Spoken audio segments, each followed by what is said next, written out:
কৃষি জমিতে ট্রাক্টরের নিচে পড়ে গুরুতরভাবে আহত কৃষক। কৃষি জমিতে ট্রাক্টরের কাঁটায় আটকে গেল কৃষকের পুরুষাঙ্গ সহ দুটি পা।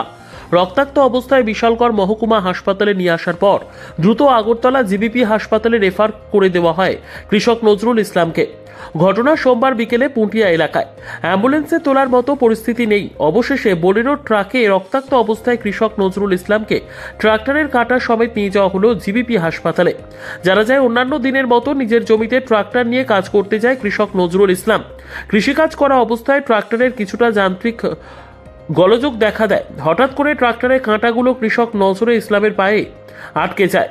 রক্তাক্ত অবস্থায় তাকে জমি থেকে উদ্ধার করে নিয়ে আসা হয় বিশালগড় মহকুমা হাসপাতালে। সেখানে তার আশঙ্কাজনক অবস্থায় চিকিৎসক তাকে বিন্দুমাত্র চিকিৎসা না করে দ্রুত তাকে আগরতলা জিবিপি হাসপাতালে রেফার করে দেয়।